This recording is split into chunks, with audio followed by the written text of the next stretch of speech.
Yo, what's going on, everyone?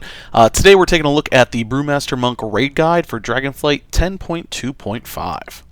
So, getting things started off, we're going to take a look up at the talents first. So, on the left side of our monk tree, we do have what I would consider the standard Brewmaster talents that you can take for both survivability and DPS.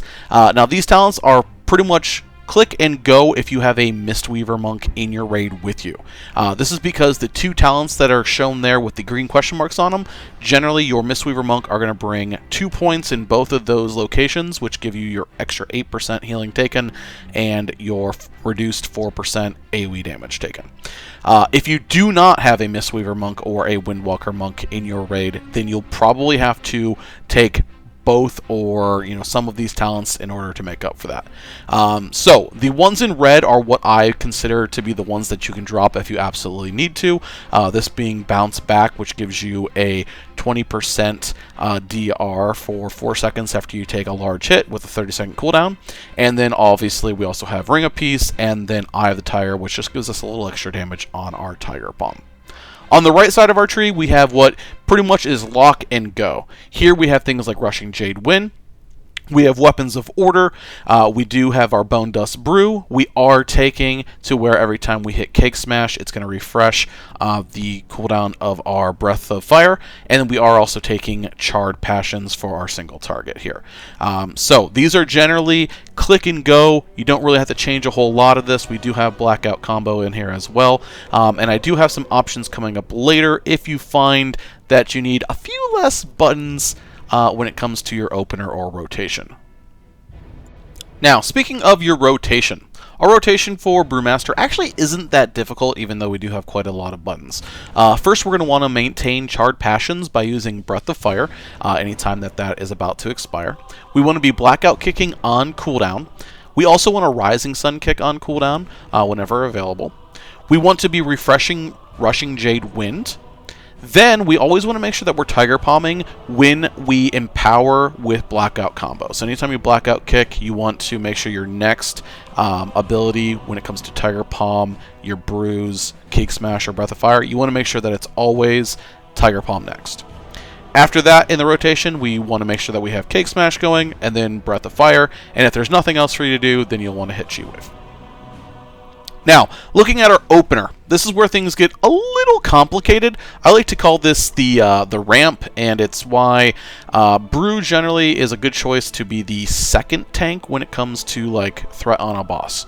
So for our opener, we have a good 18 buttons or so to go. So for our opener, we want to precast Rushing Jade Wind. We then want to pre-pot. If you are tanking first, you'll want to taunt. Then you have to Cake Smash. Then follow it up with Breath of Fire. This is going to put the dot on your target as well as activate Charged Passions. Next, you'll want to put down your White Tiger statue and also invoke Nizao. Then you're going to want to Blackout Kick and then Rising Sun Kick.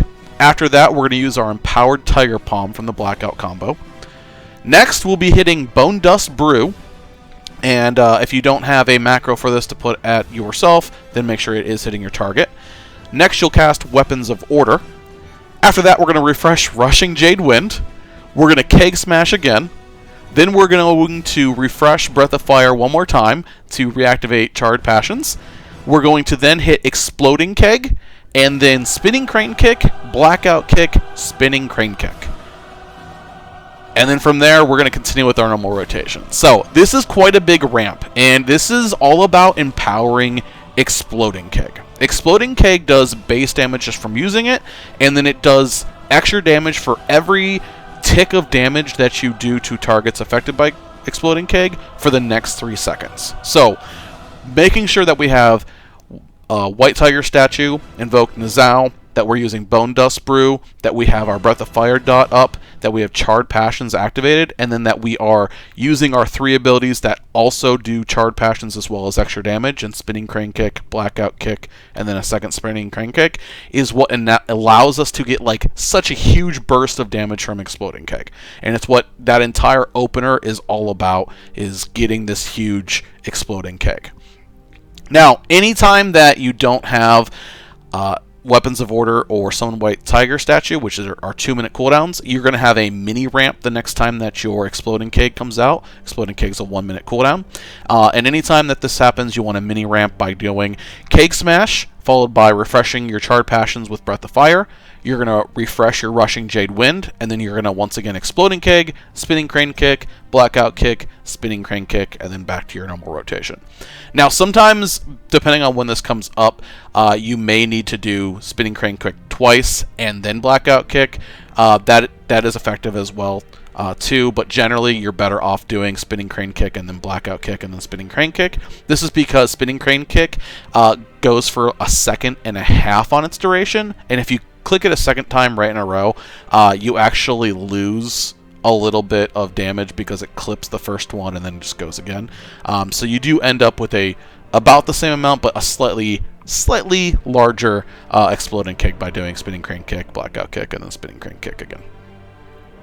Now, as I said, that is a lot of buttons when it comes to our opener, and for new players, the rotation and opener can be a little bit tricky. So I have included this second set of talents here that you can use that uses Press the Advantage instead of Weapons of Order.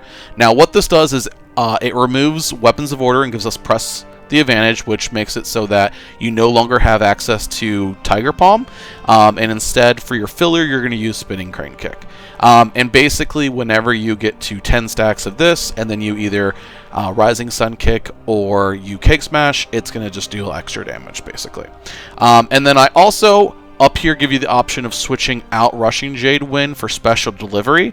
This makes it so that you no longer have to maintain Rushing Jade Wind, and instead, anytime that you use Cell Brew or you Purify Brew, it is going to throw a keg up in the air that lands about 3 seconds later at your location or the target location, and just kind of does free damage. Now, I will note that these things do cause it so that you have slightly lower DPS, but it does simplify the rotation a lot. As I said, it gets rid of Weapons of Order, which, is on the global cooldown ability, and it gets rid of Tiger Palm, which means that now whenever you have an Empowered Blackout combo, you'll mostly, for damage, want to spend this on Breath of Fire because it makes your Breath of Fire do slightly more damage. Or if you find that you are needing more survivability, you can use it on Keg Smash. This will cause your brews, every single one of your brews, including Bone Dust Brew, to recharge a little bit faster. So you do have those options. I still would not use it I would not Purify right after Blackout Kicking because it tends to be the least viable option. But so this is an option, and again, it just means that anytime that you have open space in your rotation, you're just going to Spinning Crane Kick instead of refreshing Rushing Jade Wind or Tiger Palming. So, moving on to stats. So we've got two options. You've got, their survivability stats, or you've got the damage stats. So, for more survivability, we're going to have the priority of having agility, followed by versatility, then critical strike, then mastery and haste. Here, you're going to be prioritizing having verse crit gear, and, mastery is okay if it's there with verse or crit, but we really don't want any haste. Like, 0 haste is ideal, if possible.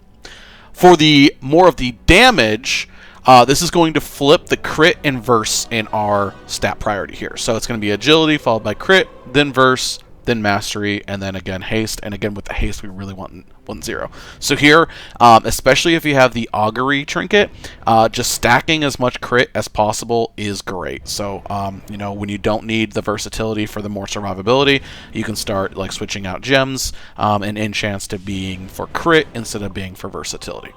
Now, speaking of consumables, let's talk about those. So, once again, for survival, if you are looking at your flask, you're going to want to be using the Tepid Versatility Flask. And if you are comfortable with your survival and you're just looking to get some more damage out, then you can switch over to Corrupting Rage, which does give us some more crit. You take a little bit of damage from it, but it's pretty nice for DPS, adds about an extra 1 to 2k. For your DPS potion, you want to be using the Elemental Potion of Ultimate Power. If your guild is dropping a Cauldron, hopefully it is these empowered ones, the stronger ones. If they're not the rank 3 stronger versions, then make sure you're using the ones from the auction house. For healing pots, we do want to swap over to the Dreamwalker's healing potions now. These do slightly less upfront healing, like 10k less, but they give you a nice hot that ticks for a couple seconds after, which is definitely ideal, especially when we're staggering our damage. For your weapon runes, if you've got a one-hander, you're going to use one buzzing rune for the crit, and if you've got, you know, two one-handers, then you're going to use two buzzing runes for double the crit. For your main stat gems, if you want survivability, you'll use the Repleasant Illuminated Diamond, and if you are looking for more DPS, then you'll use the Inscribed ones. You know, that's, again, main stat and verse, or main stat and crit. For your offset gems, honestly, I think you're fine just going with Radiant Elixrazite, which is higher crit and lower verse. If you do feel that you need more verse, you can always switch to the one that's higher verse and lower crit, but I don't think it's needed for this raid. As far as ring enchants go, you can just throw on 2 devotions of critical strike. Again, if you feel like you absolutely need more survivability, you can switch those over to verse, but I do think crit is just fine. For your main hand weapon, if you use just a two-hander, or if you have a main hand, then you're going to want to put the Shadow Flame Wreath enchant on that. That one is kind of more annoying to do because you have to like find where the Feroc Assault is happening and find a table and then enchant it. I don't know why that's still a thing. I think they should get rid of that, but that's what that is. And then if you are using a second one-hander on your offhand, you can put Sophic Devotion. As far as legs go, you'll want to use the Fierce Armor Kit, and for your boots, you're going to want to use Watcher's Loom. For chest, you'll just use main stats, and then for your different ones where you have choice of like Leech or Avoidance or Speed, go with Leech, because that we do a lot of self-healing for this tier with our tier set. Now, speaking of our tier set, let's take a look at our best in slot list. So, for our tier pieces, we want to be using the helm, chest, gloves, and legs. Those are the ones that are going to give us the least amount of haste and give us the most amount of crit and verse and mastery, so that we don't want any haste. As far as your crafts go, I recommend the Slimy Expulsion boots. These come with good stats, and they also reduce the amount of haste you have. And then I recommend going with crafted shoulders with a toxic armor patch. I'll explain why here in just a second. As far as shoulders go, shoulders and belt have the same stat weights, so you could choose, if you happen to get shoulders earlier, you can choose to make a belt instead with the armor patch. But the reason I choose this over bracers is because if you actually get the B-Res bracers and put crit on it, this will give you over 500 crit, which actually is better than any crit verse or crit mastery, mastery verse bracers that you can find. So you do actually get stronger DPS by taking the B-Res bracers. Plus, then you can B-Res if you do keys and stuff. And then the last craft that I would recommend for the 4 crafts would be a well-fed ring. Doesn't matter which one of the 2 rings you pick, but just make sure that you're putting crit verse on both of those. Same thing when you make the shoulders with the armor patch, make sure you're putting crit and verse on those. Now, as far as weapons go, the best weapon that we can get is the two-handed weapon off of Feroc, if you can get it on Mythic. Right? If you only raid Heroic and you can get it on Heroic, then it's the best. However, if you do any sort of Mythic raiding and you don't think you're going to get that Mythic weapon really quickly, then your better option is going to be to get the Thorncaller's Claw off of the Council Fight from Mythic, if you can. And then any high item level offhand. Generally that's going to beat out, and honestly, even if you're like doing high keys and you get high vaults and stuff, you're most likely going to want a Thorncaller's Claw, even Heroic, with a high level offhand. But you always sim yourself to find out what is going to be best. Now, our 2 best trinkets also come from Feroc, and these are the Augury and the Tainted Rage Heart. Now, to get the Tainted Rage Heart, you do have to be tank spec, and to get Augury, you have to be DPS spec. I know that's not ideal for most people to get both of those. I've been lucky enough to get both, which is awesome. But if you can happen to get one of the 2 of those, it is really good. You can also go with the trinket off of Agira, which is an on-use trinket, just does DPS. That is a good choice as well. Now, for the pieces that weren't covered above there, that leaves our neck, cloak, belt, and a second ring. So for the neck, you're going to want the neck off of Volcaros. For the cloak, you're going to want the cloak off of Gnarl Roots. Belt, if you get the belt, if you made shoulders, then you're going to want the belt off of Agira. Alternatively, if you make a belt, you'll want the shoulders off of Council. And then for your second ring, you'll want the crit verse ring off of a Gira. So that pretty much covers everything for my raid guide here. If you have any questions about anything, please feel free to hit me up. If you liked the video, please make sure to like it and give me a subscribe. That'd be awesome. I do post some of our progression kill videos. Right now we're working on Smolderon. And I also post lots of videos for different keys that we run. If you are more interested in a guide for keys, I am working on a Brewmaster guide for keys, so stay tuned, and I will have that out pretty soon, hopefully in the next week. My goal is to have it out before 10.2.5. So anyways, thanks so much for watching. I really do appreciate it, and I will see you guys in the next one.